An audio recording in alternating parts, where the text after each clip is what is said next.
Okay, I am at U Village and it's like 9:30 p.m. No one is really here. There's like a few people walking home, but I wanted to vlog a little because I know it's been a while since I've done this. Okay, it's the third week of January. I've had 2 full weeks of work back on my old team.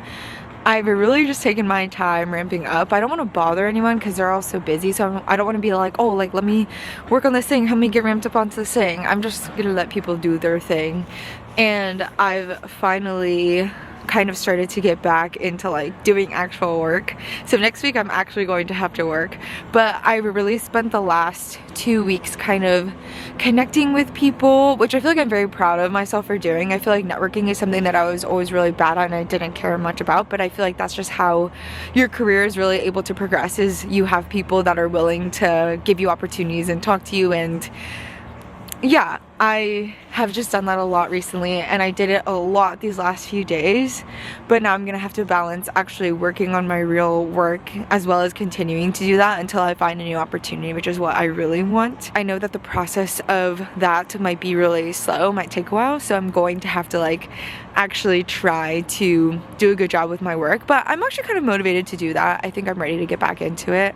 I know after I was teaching, I was very like, oh my gosh, I need a break. That's why I took a break, like an extra week off than I initially was planning on, just to have more of a rest period before I actually go back and do some work. As I'm going through this transitionary period, I feel like I've been really reflecting on how I want to carry myself going forward and the goals I want to set. So I feel like the last few years I've been very intentional about investing in myself and understanding that things take time. Nothing's supposed to come easily. I feel like I've spent a lot of my like early 20s being like, okay, I'm just gonna put in a little bit of effort, but I actually feel like I could get a lot out of it, but that's just not how things work. And I feel like maybe that's how it was before.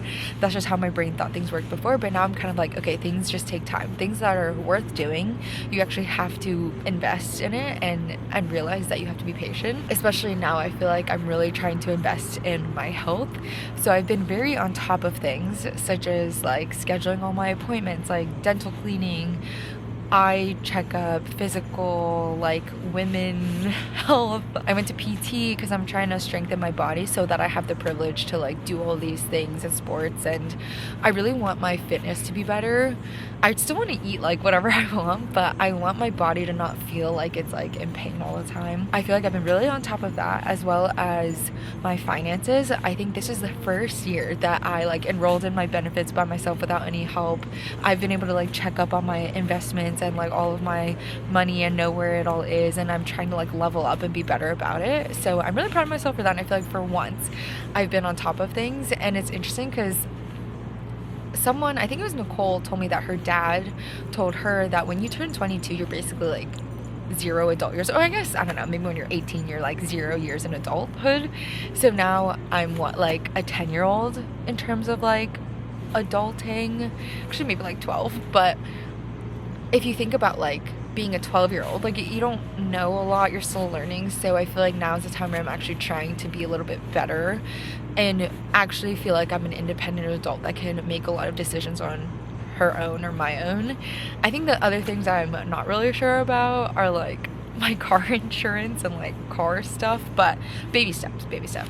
So at least I'm proud of myself for that. Also, just like taking my career in my own hands, I feel like I've actually been very good at like connecting with people and making baby steps towards being where I want to be. And I feel like I'm about to, hopefully, fingers crossed, get a career where it actually like really aligns with my strengths. And that's something that I've been wanting to do, because I feel like I'm genuinely like a mediocre software engineer, but I think my strengths lie in a lot of different areas, and I'd like to build the strengths that I want to be better at. For example, I want to be a better speaker and communicator and presenter, and I think that's one skill that I haven't had with engineering. I think I'd really like to build those tools, if that makes sense. I don't really care about like AI and how to make that better, but I know that's where the world's going. Also, the world's just trending to be like more data driven, and I'm trying to still make myself kind of be like a valuable asset in whatever way that the world goes. I don't know.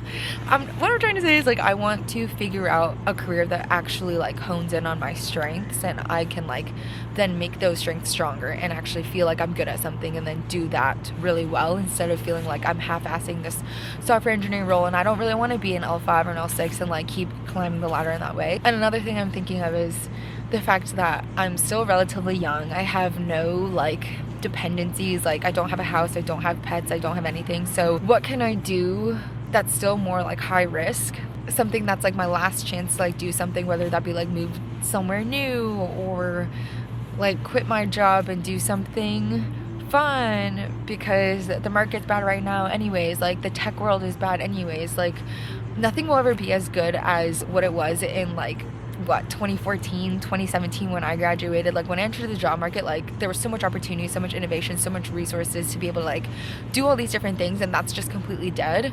I think there's just like a lot of growth, and I don't know if we'll ever get back to that time period, according to a lot of people that I talk to, because I'm just like, what are your opinions on all these things? I think it would be really cool to really try to get better at pickleball. And I know that sounds really dumb because everyone's like pickleball, pickleball, pickleball, but I do feel like it's such a growing sport. And something interesting that my friend said the other day, I think it was Zach, he was like, this is the only time where you can actually try to be good at a sport as an adult, because now that pickleball is so big, all these kids are getting into it. So the kids, the ones that start early now, are going to be the ones that are pros. But right now I feel like so many people could like get into it because there's not a huge like professional space. Like there's only, I don't know, I'm like speaking out of my ass because I don't really know, but like it just seems like it could be something that I try to get better at mentally, and like getting better at the mental aspect. And I feel like I want to actually train my brain in that way, versus like building a career where I'm a better software engineer, because I already know how to critically think. I feel like if you give me a software project, like I could do it. It might take me hella amount of time, but I could do it. And I feel like I'm confident in myself now to be able to do so, or like do a project like that. And I feel like I'm confident in myself now to be able to like know that I could tackle anything like that. Oh my gosh, I have like so many thoughts.